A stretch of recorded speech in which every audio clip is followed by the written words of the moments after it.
Olá, irmão, bom dia, tudo bem com você? Espero que todos estejam bem diante de toda essa situação que está acontecendo ao nosso redor. Bem, hoje eu venho dar início à escola dominical, fazendo uma oração e a leitura da palavra. Bem, oremos.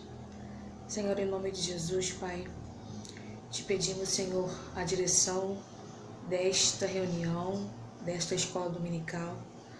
Em nome de Jesus, Pai, viemos te entregar as nossas vidas em Tuas mãos, os nossos corações e as nossas mentes, para aprender mais da Tua palavra. Toma, Senhor, toda a Tua igreja. Toma, Senhor, todo o planeta que estão sofrendo com essa ameaça desse vírus. Em nome de Jesus, Pai, que o Senhor venha com rapidez, venha agir com precisão em cada um dos países que estão muito necessitados de Ti. Obrigada, Senhor, pela Tua igreja, pela união da Tua igreja, por estarmos orando em prol daqueles que são da nossa casa, são da nossa igreja, e em prol daqueles também que não são, daqueles que nem conhecemos. Em nome de Jesus, pedimos, Senhor, misericórdia do Teu povo. Em nome de Jesus, é o que te pedimos e te agradecemos, com o perdão dos nossos pecados. Amém. A leitura de hoje se encontra em Isaías 58, de 1 a 12. Leamos a palavra do Senhor. Clama a plenos pulmões, não te detenhas. Ergue a voz com a trombeta e anuncia ao meu povo a sua transgressão e à casa de Jacó, os seus pecados. Mesmo neste estado, ainda me procuram dia a dia. Tem prazer em saber os meus caminhos, como o povo que pratica a justiça e não deixa o direito do seu Deus. Pergunta-me pelos direitos da justiça. Tem prazer em se chegar a Deus, dizendo: por que jejuamos nós, e tu não atentas para isso? Por que afligimos a nossa alma, e tu não levas em conta? E eis que o dia em que jejuais, cuidais do vosso próprio interesse e exigis que se faça todo o vosso trabalho. Eis que jejuais para contendas e rixas, para ferirdes com punho iníquo, jejuando assim como hoje, não se fará ouvir a nossa voz do alto. Seria este o jejum que escolhi, que o homem um dia aflinja a sua alma, incline a sua cabeça com o junco e estenda debaixo de si o plano de saco de cinza? Chamarás tudo a isso o jejum e dia aceitável do Senhor. Porventura, não é este jejum que escolhi, que soltes da ligadura de impiedade, desfaças as ataduras da servidão, deixes livres os oprimidos e despedace todo jugo. Porventura não é também que repartas o teu pão com o faminto e recolhas a casa os pobres desabrigados e vires o nu, o cubras e não te escondas do teu semelhante?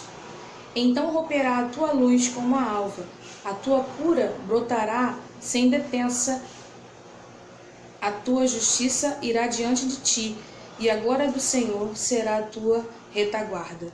Então clamarás ao Senhor e responderás, gritarás por socorro, e ele dirá: eis-me aqui.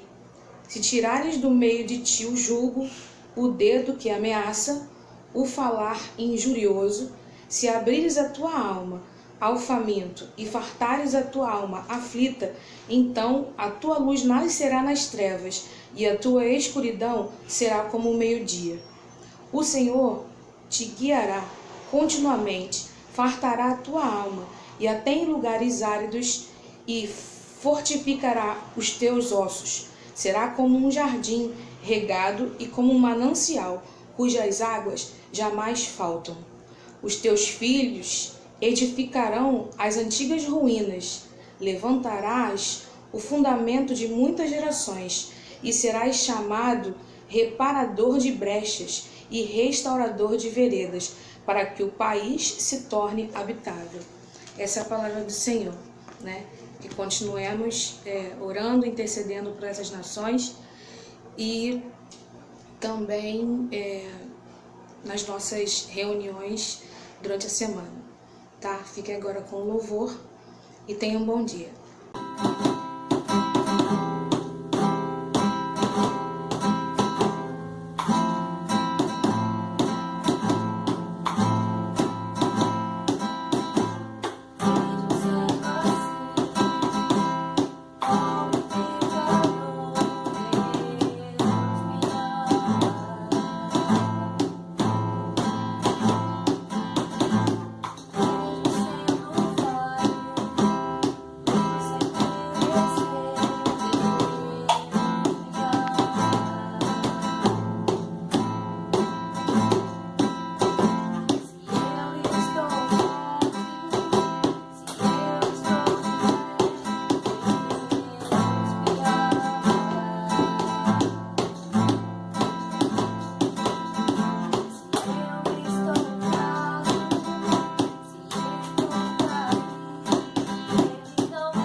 comigo, livrando o meu coração do que não é seu. E eu sei que todas as noites tu vens pra acalmar a minha mente e pondo no meu coração que eu sou teu.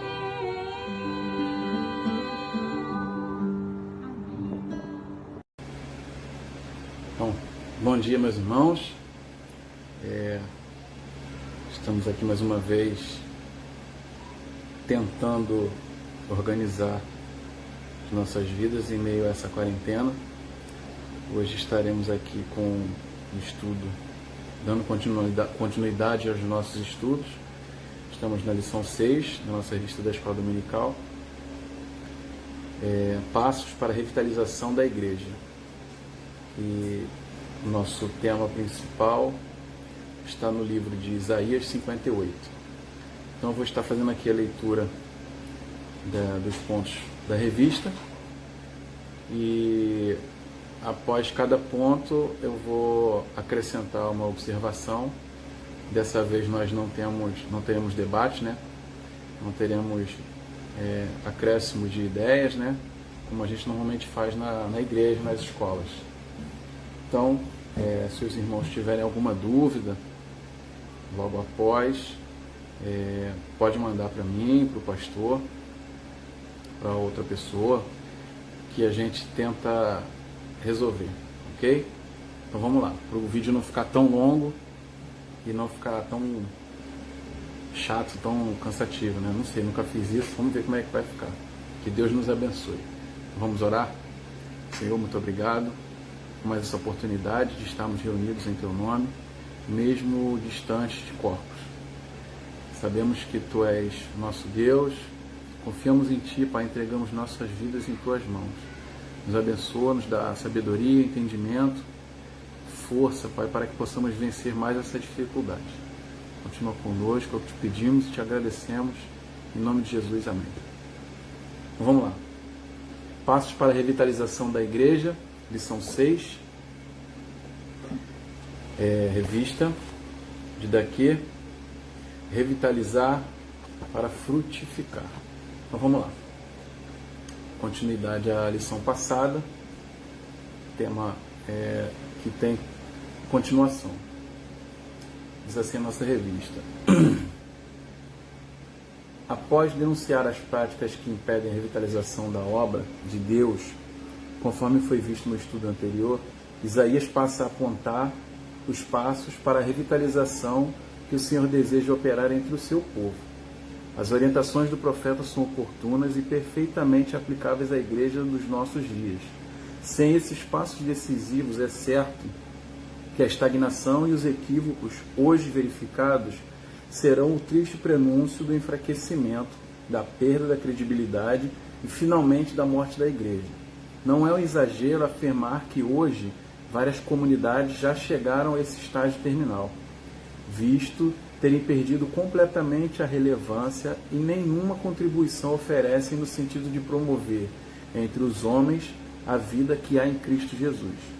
Instituições cheias de pessoas e bem-sucedidas financeiramente não significam necessariamente igrejas revitalizadas ou revitalizadoras. Da mesma forma, igrejas que se fecharam em torno de si, a pretexto de se preservarem, à custa de um conservadorismo estéril, igualmente prenunciam um estado terminal para o qual talvez já não haja mais cura. É preciso ter coragem para se proceder a uma autoavaliação e implementar as atitudes que comprovam a abertura para a revitalização. Para que a revitalização se torne uma realidade, é importante que os passos apresentados pelo profeta Isaías sejam dados enquanto há tempo. Lições do texto. Consideremos então, à luz da mensagem de Isaías, as atitudes que caracterizam os passos necessários à revitalização. Bom, para essa primeira parte aí, a gente pode até chamar de introdução, a gente pode acrescentar o seguinte: A ordem urgente de Deus para Isaías é: grite alto, não se contenha, levante a voz como trombeta. Nós lemos aí Isaías 58, versículo 1. Deus está advertindo o seu povo do perigo e chamando-o ao verdadeiro jejum. Ok? Vamos dar continuidade. Ponto 1. Coerência entre as práticas devocionais e a conduta na sociedade. A religião de Israel estava enferma, pois não havia coerência entre as práticas devocionais e a vida na sociedade. O jejum requerido pelo Senhor era muito mais do que simplesmente a abstenção de alimentos. O Senhor queria ver neles atitudes compatíveis com a devoção demonstrada. O desejo de Deus é que o jejum que praticavam tivesse consequências na vida que levavam. A revitalização da igreja passa pela coerência entre o que se diz e o que se faz. A advertência feita à igreja de Sardes é oportuna. Conheço as tuas obras, que tens nome de que vives e está morto.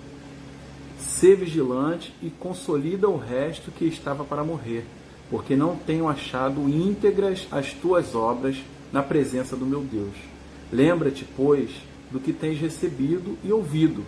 Guarda-o e arrepende-te. Apocalipse 3, do 1 a 3. Questão ética é um sério problema hoje entre os crentes. Lamentavelmente, a conduta de muitos em nada se diferencia da conduta daqueles que não temem a Deus. Não adianta demonstrar espiritualidade enquanto se cultua a Deus na igreja, extravasando emoção na adoração, na oração e em outras práticas devocionais, e depois lá fora agir da mesma forma que agem os que não são crentes em Jesus. Essa incoerência enfraquece a mensagem da igreja, desonra o nome de Cristo e provoca Deus. Comunidades que se conduzem desta maneira não têm credibilidade perante a sociedade. Para que haja revitalização, tanto na vida pessoal quanto na coletividade, é imperativo que se busque a coerência entre as práticas devocionais e a conduta na sociedade. A coerência é uma atitude libertadora e liberdade é vida. Bom, nesse ponto 1 a gente pode destacar o seguinte: Deus deu a Israel muitos rituais como um meio de preparar os seus corações para a sua obra e torná-los santos. O templo e seus serviços eram um retrato audiovisual do plano de salvação de Deus. Os dias de jejum eram solenes e produziam uma elevação na condição espiritual do povo. Infelizmente, os filhos de Israel, com frequência, valorizavam mais a pompa do templo e o fato de serem descendentes de Abraão do que o privilégio de se relacionarem com Deus e o obedecerem de coração. Tal como acontece com a igreja de Laodiceia. A conformidade exterior às leis de Deus levou o povo a acreditar que Deus estava obrigado a abençoá-los a despeito dos seus pecados. Isso se reflete na avaliação recebida: infeliz, miserável, cego e nu. Lá de Apocalipse 3, de 1 a 3. A advertência de Deus vale tanto para o seu povo daquela época quanto para o povo de hoje. O jejum e o culto feito pelos motivos errados podem parecer uma coisa boa, mas confundem a verdadeira adoração com a falsa adoração. O resultado é um comportamento destrutivo, lutas pelo poder dentro da igreja, disputas teológicas, tensões internas e negligência de cuidar dos necessitados e de cumprir a missão evangélica. Tudo isso feito em nome de Deus. Vou dar uma pausa aqui que a bateria... Voltando, consegui ligar o carregador. Ponto 2. Amor a Deus evidenciado através do amor ao próximo.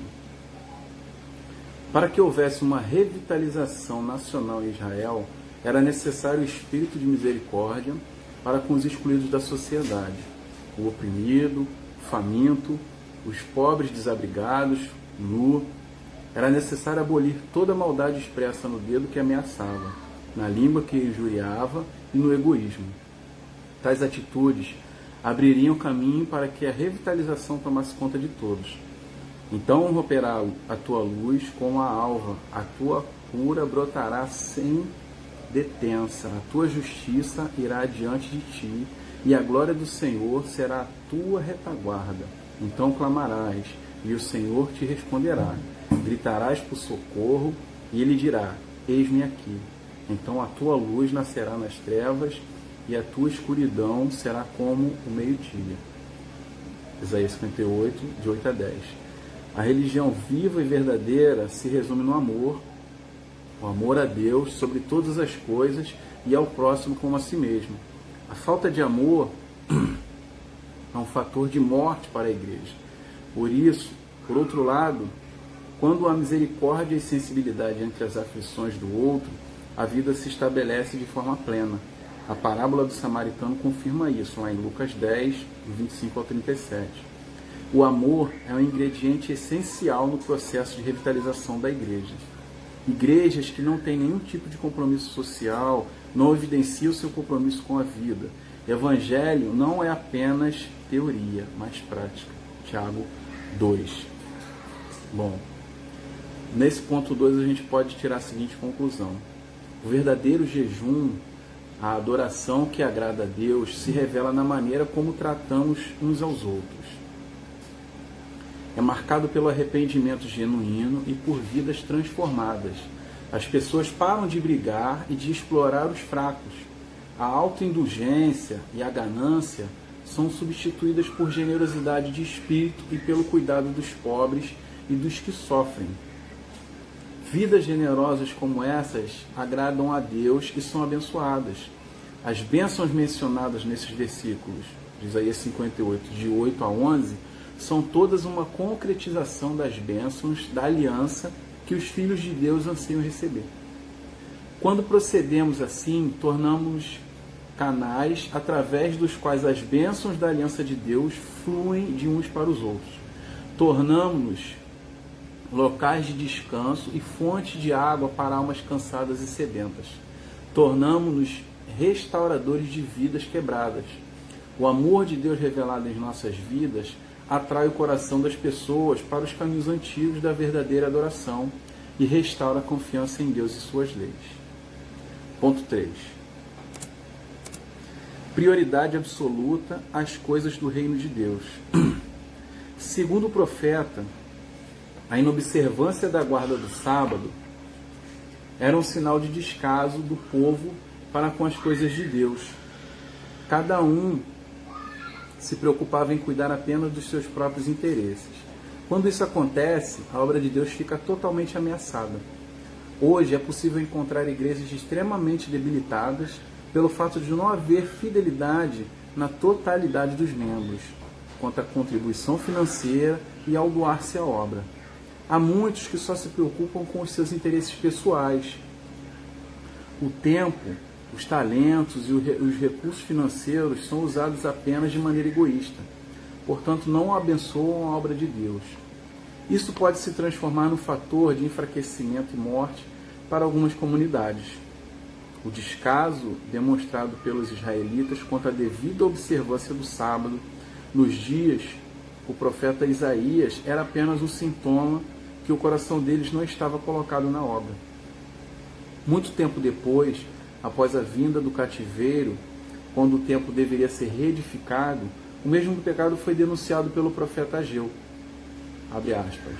Acaso é tempo de habitardes vós em casas apaineladas, enquanto esta casa permanece em ruínas? Está lá em Ageu 1:4. Esse ato de infidelidade impede o fluir da vida sobre o povo de Deus. É precisamente isto que o profeta Ageu declara.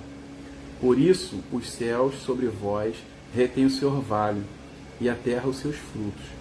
Fiz vir a seca sobre a terra e sobre os montes, sobre o cereal, sobre o vinho, sobre o azeite e sobre o que a terra produz, como também sobre os homens, sobre os animais e sobre todo o trabalho das mãos. O descaso para com as coisas de Deus é um mal que sempre ameaça. Jesus adverte quanto a esse grave problema presente também nos nossos dias, lá em Mateus 6.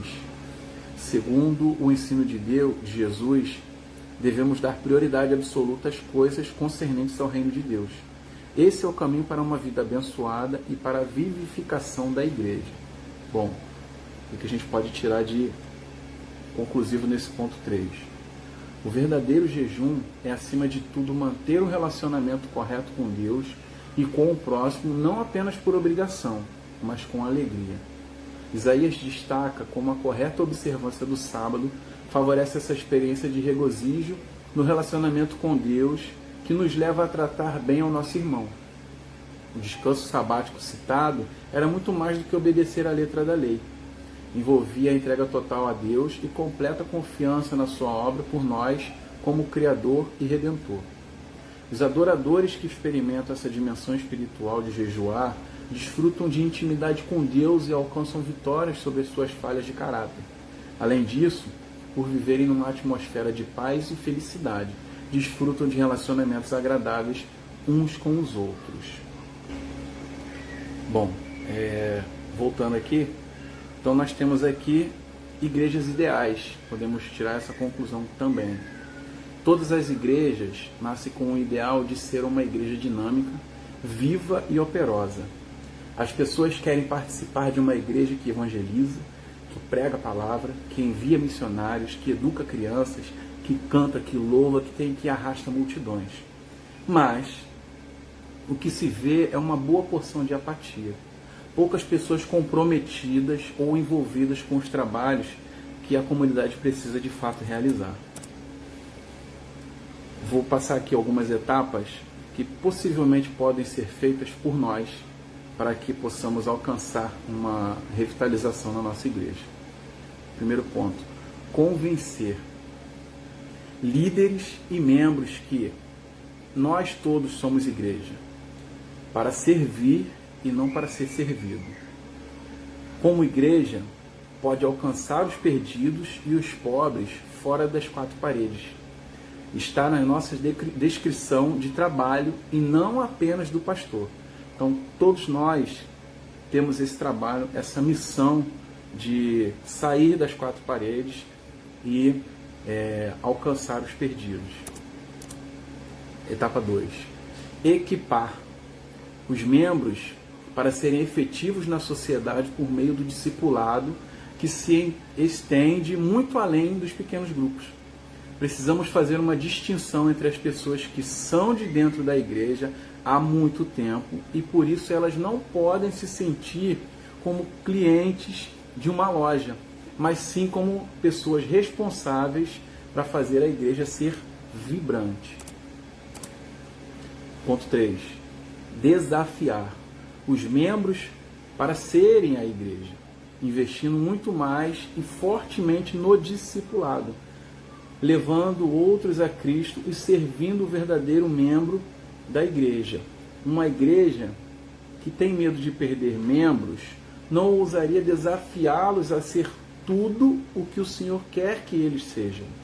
O crescimento, o impacto e a influência de sua igreja aumentarão gradativamente à medida que você se dispõe a servir.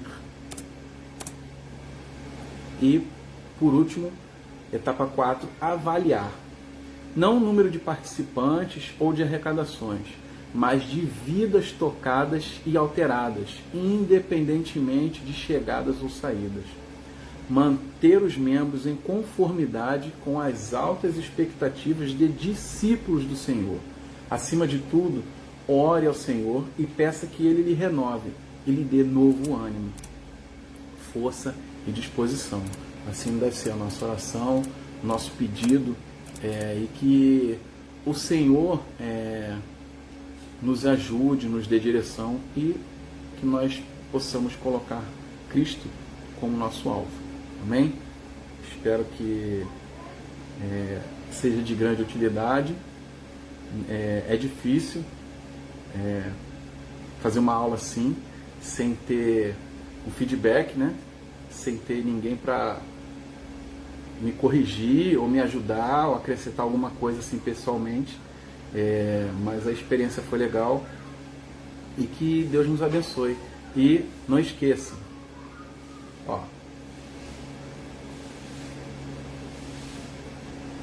Valeu? Deus te abençoe. Beijo no seu coração e até breve.